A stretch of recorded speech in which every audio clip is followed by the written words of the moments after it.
Halo football lovers, selamat datang kembali di channel kebanggaan kita, Raftel Sport. Kejutan besar langsung mewarnai laga pembuka Grup K Piala Dunia 2026.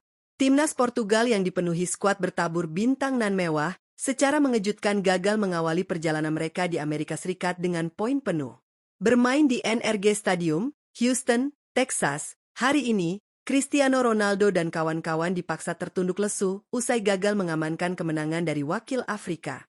Timnas Portugal membuka laga perdana Piala Dunia dengan hasil yang kurang memuaskan.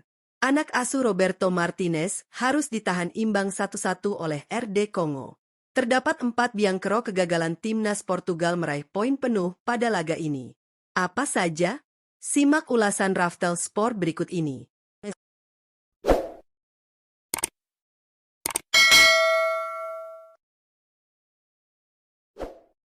Biang kerok pertama yang paling terlihat jelas dalam pertandingan dini hari tadi adalah betapa terisolasinya kapten sekaligus mega bintang mereka, Cristiano Ronaldo.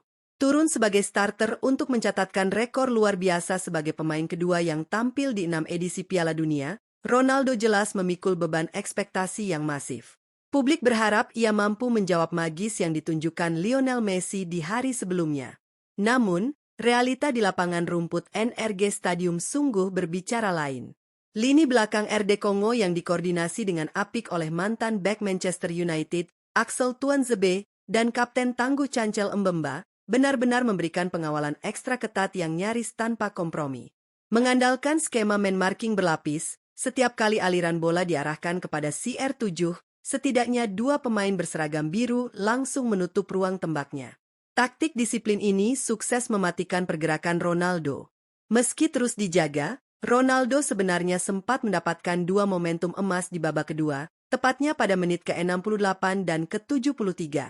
Namun sayang seribu sayang, tembakan jarak dekat dari jarak sekitar 10 yard yang biasanya menjadi santapan empuk baginya, secara mengejutkan justru melenceng ke sisi kanan gawang Lionel Messi.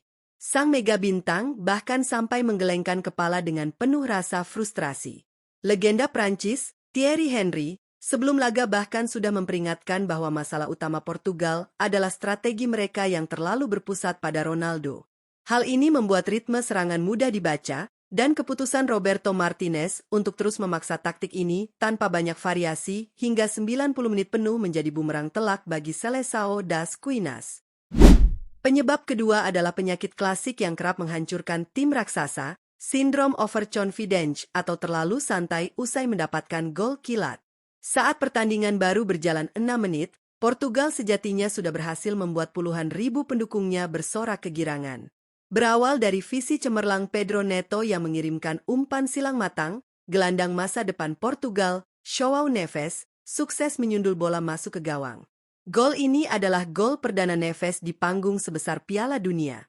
Namun, alih-alih memanfaatkan momentum untuk mencetak gol pembunuh laga, kill the game, skuad asuhan Roberto Martinez justru menurunkan intensitas serangan secara drastis.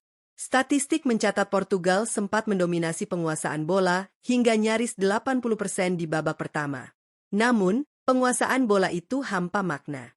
Mereka lebih banyak memutar bola di area tengah dan pertahanan sendiri tanpa daya kejut yang berarti. Mereka tampak terlalu nyaman dengan ritme umpan-umpan pendek, seolah meremehkan daya juang sang lawan dari benua Afrika tersebut. Hukuman atas arogansi taktis ini pun datang di momen paling krusial, yakni pada masa tambahan waktu babak pertama, menit 45.5. Memanfaatkan kelengahan transisi bertahan skuad Portugal, Arthur Masuaku melepaskan umpan lambung presisi yang langsung dihukum lewat sundulan tajam striker andalan Newcastle United, Yoane Wissa. Gol balasan ini menghancurkan bangunan mental skuad Portugal tepat sebelum peluit turun minum dibunyikan. Pelatih Roberto Martinez seusai laga secara jantan mengakui hal ini. Ia menyatakan bahwa timnya kehilangan kedalaman serangan dan fluensi, kelancaran, setelah unggul, yang pada akhirnya memberi angin segar bagi lawan untuk bangkit melawan. Biang kerok ketiga yang wajib diapresiasi adalah kejeniusan pelatih RD Kongo, Sebastien Desabre. Setelah sukses menyamakan kedudukan menjadi 1-1, Desabre langsung menginstruksikan anak asuhnya untuk memasang mode bertahan total, atau yang akrab kita sebut dengan taktik parkir bus. Formasi dasar 5-3-2 mereka bertransformasi menjadi blok pertahanan zona, zonal marking, super rendah yang sangat rapat, disiplin, dan terstruktur. RD Kongo datang ke turnamen ini membawa mimpi besar bangsa mereka setelah absen selama 52 tahun sejak edisi 1974 saat masih bernama Zaire.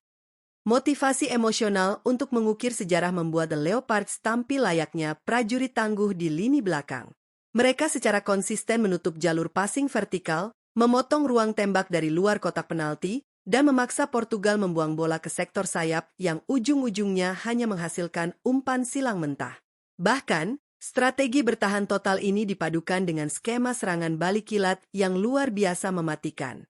Timnas Portugal nyaris saja menanggung malu yang lebih besar pada menit ke-57 ketika penyerang RD Kongo, Cedric Bakambu, berhasil melepaskan tembakan keras jarak dekat yang secara dramatis masih membentur tiang gawang Diogo Costa. Pertahanan kokoh RD Kongo ini benar-benar membuat frustrasi seluruh punggawa lini depan Portugal hingga peluit panjang berbunyi.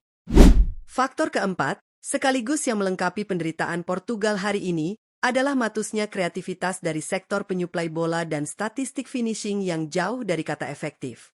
Di atas kertas, Portugal ditopang oleh gelandang kelas wahid seperti Bruno Fernandes, Bernardo Silva, dan Vitinha. Namun ajaibnya, nama-nama besar ini seakan kehilangan sentuhan magis mereka saat paling dibutuhkan. Bruno Fernandes yang biasanya tampil sebagai nyawa permainan, terlihat sangat terisolasi. Alur bangunan serangan yang dominan diinisiasi oleh Vitinha di posisi yang lebih ke dalam membuat ruang gerak Bruno menjadi sangat terbatas. Ia tidak mampu menyajikan umpan-umpan terobosan, trupas, membelah pertahanan yang menjadi spesialisasinya. Bahkan saat Bruno mendapat peluang menembak di penghujung laga, menit 90, bola masih melebar dari gawang. Bernardo Silva pun akhirnya harus ditarik keluar di babak kedua akibat kontribusinya yang minim, digantikan oleh Francisco Conceição yang sayangnya juga gagal menjadi pembeda. Fakta statistik yang paling mencengangkan dan pantas menjadi evaluasi keras bagi Roberto Martinez adalah soal tembakan ke arah gawang. Menguasai pertandingan dengan persentase bola setinggi itu, tahukah kalian bahwa gol sundulan João Neves di menit ke-6 adalah satu-satunya tembakan tepat sasaran, shot on target, yang berhasil dibukukan timnas Portugal di sepanjang laga? Sisanya melenceng atau membentur bek lawan. Sempat ada momen magis ketika João Cancelo melakukan tendangan bicik leg kick yang indah pada menit ke-55 dan menjebol gawang, namun wasit menganulir gol tersebut karena posisi offside. Masuknya darah segar seperti Rafael Leao dan Gonçalo Ramos pun seolah tak berguna karena distribusi bola dari lini tengah yang mandek. Tumpulnya penyelesaian akhir adalah dosa besar yang membuat Portugal membuang 2 poin berharga di laga ini. Hasil seri 1-1 ini seolah menjadi tamparan keras sekaligus alarm bahaya yang menyala terang bagi skuad Portugal. Di saat tim raksasa lainnya sedang fokus membangun momentum positif, armada Roberto Martinez justru harus langsung berkaca dan membenahi banyak lubang. Evaluasi total wajib segera dilakukan, mulai dari variasi strategi agar tidak terlalu bergantung pada 1-2 nama, hingga mengembalikan ketajaman insting pembunuh di kotak penalti lawan. Di laga selanjutnya, Portugal akan menghadapi tim debutan, Uzbekistan. Kemenangan menjadi harga mati, sebuah kewajiban mutlak jika mereka tidak ingin angkat koper lebih dini dari grup K Piala Dunia 2026. Sebaliknya, 1 poin ini adalah tinta emas sejarah bagi RD Kongo yang patut dirayakan dengan kepala tegak. Nah, itu dia ulasan eksklusif dari Raftel Sport mengenai 4 biang kerok mandeknya mesin tempur Portugal saat ditahan imbang RD Kongo. Menurut kalian, football lovers, apakah ini murni karena kecerdasan taktik lawan, atau Portugal memang tampil terlalu underperform hari ini? Coba tuliskan opini tajam kalian di kolom komentar di bawah. Jangan lupa untuk terus mendukung channel Raftel Sport. Klik tombol like jika kalian menyukai analisis ini, share ke grup nobar kalian, dan pastikan sudah klik tombol subscribe beserta loncengnya agar tidak ketinggalan update, analisis mendalam, serta cerita-cerita paling hangat dari Piala Dunia 2026. Terima kasih sudah menyimak sampai habis, dan salam olahraga.